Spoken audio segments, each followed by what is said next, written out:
pagi pemirsa, sekarang kita akan membahas tentang masjid tertua, salah satu masjid tertua yang ada di Jakarta. Cuma pertanyaannya, setua apakah masjid ini gitu? Iya, yang pertanyaannya, ya, tahun berapa dan kira-kira siapa yang membangunnya? Mungkin kita juga tahu siapa itu, mungkin kisahnya kita pernah dengar, makanya langsung aja kita saksikan beritanya berikut ini.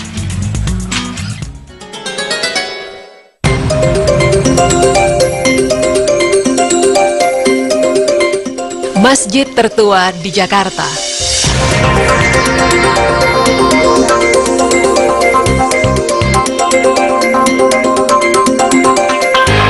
Islam berkembang di Jakarta sekitar abad ke-15, yaitu saat wilayah ini masih bernama Sunda Kelapa dan berada di bawah kekuasaan Kerajaan Sunda Pajajaran. Islam di daerah khusus ibu kota Jakarta adalah agama yang dianut oleh mayoritas penduduk provinsi ini. Pada saat itu, telah ada beberapa masjid yang berdiri kokoh di Jakarta.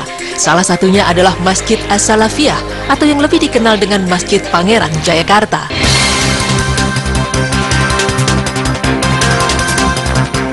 Berikut liputan tim berita Islami masa kini ke Masjid As-Salafiyah, Jakarta.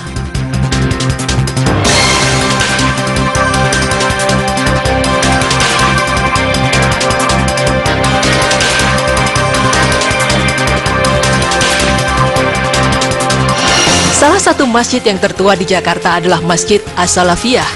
Masjid tertua ini terletak di daerah Jatinegara, Kaum, Jakarta Timur. Masjid As-Salafiyah dipercayai sebagai masjid yang didirikan oleh Pangeran Jayakarta atau yang dikenal sebagai Pangeran Ahmad Jaketra pada tahun 1620. Awalnya, setahun setelah ia dan pengikutnya menyingkir dari daerah Pasar Ikan ke wilayah sekarang dikenal sebagai Jatinegara Kaum ini, lantaran tempat tinggalnya diserbu dan dibumi hanguskan oleh Jan Pieter Schoenkoen yang merupakan pimpinan dari VOC Belanda pada tanggal 30 Mei tahun 1619.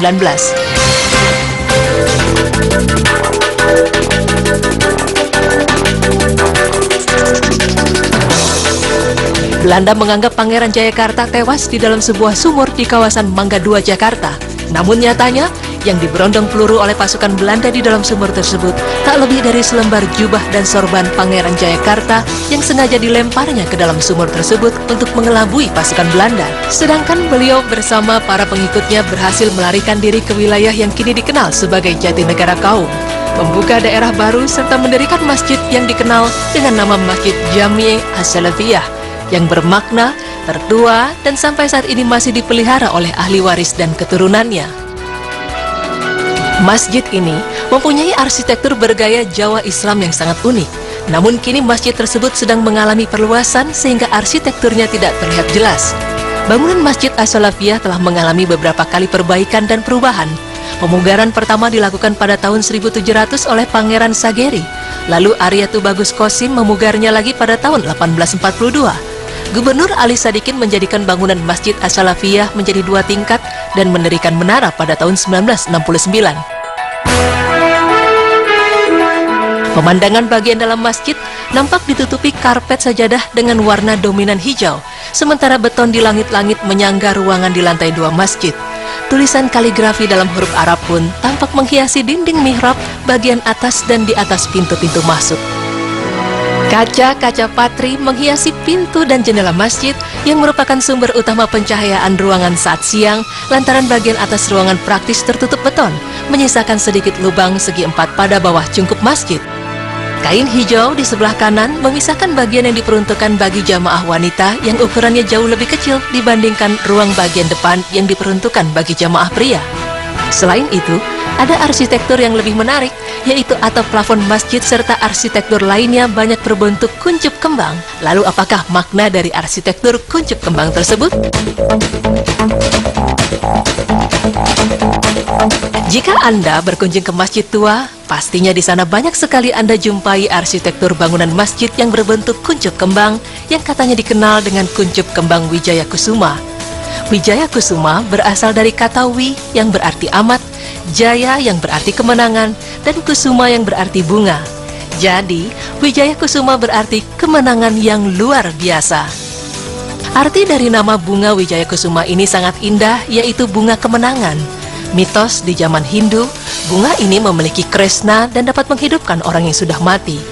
Mekar di waktu malam hari, layu dan kuncup kembali di pagi hari. Saat mekar, bunga ini mengeluarkan bau yang sangat harum. Mitosnya juga, jika bunga ini mekar akan ada rezeki yang mendekat. Di balik filosofi pada arsitektur kuncup kembang, masjid tua ini ternyata menyimpan beberapa peninggalan Pangeran Jayakarta yang masih tersisa. Apa sajakah peninggalan Pangeran Jayakarta yang masih ada pada saat ini? Sebelumnya, terdapat banyak peninggalan benda kuno Pangeran Jayakarta di masjid ini. Namun sayang, beberapa peninggalan sejarah masjid ini hilang tak ketahuan rimbanya. Yang tersisa hanya 4 tiang penyangga dan sebuah kaligrafi Arab berbentuk sarang tawon di dalam plafon menara masjid, serta replika 2 tombak biring lanang atau jantan di laut dan biring galih atau jantan di darat.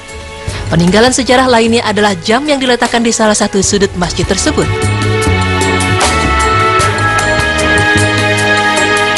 Dan juga keklasikan bentuk lampu masjid yang masih dijaga hingga kini.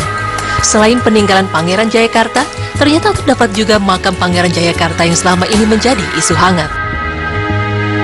Pangeran Jayakarta meninggal dunia pada tahun 1640 Masehi dan dimakamkan dekat Masjid Jami As-Salafiyah bersama putranya Pangeran Luhut, familinya Pangeran Sageri, istri Pangeran Sangyang yaitu Ratu Rafiah serta Pangeran Surya.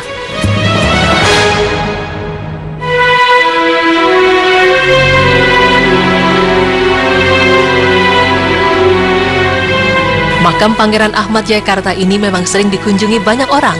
Dari rakyat biasa, pejabat, politikus, gubernur, bahkan presiden pun pernah melakukan ziarah di makam yang berada di sebuah pendopo yang tertutup genteng dan terletak di sebuah barat masjid tua ini. Makam ini diungkap setelah 3 abad Ahmad Jakarta wafat. Hal itu dilakukan untuk menghindari kekuasaan rezim VOC pada saat itu. Namun demikian, keaslian makam yang berada di atas lahan 3.000 meter persegi ini memang masih simpang siur kebenarannya di kalangan masyarakat. Ada yang menyebut makamnya ini ada di daerah kota.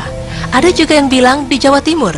Tetapi hal itu terungkap dengan singkat sejarah yang mengatakan bahwa makam Pangeran Jayakarta yang sebenarnya berada di Jatinegara kaum ini.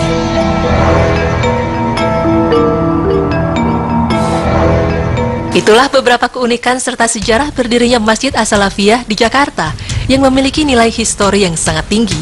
Yang terpenting lagi adalah sangat menarik untuk dikunjungi. Selain menambah pengalaman, juga bisa menambah keimanan bahkan ketakwaan kita bila melihat lebih jauh cerita di balik pembuatan bahkan berdirinya masjid-masjid tua tersebut yang tidak bisa terlepas dari kebesaran Allah Subhanahu wa Ta'ala yang telah melimpahkan rahmat serta karunia-Nya.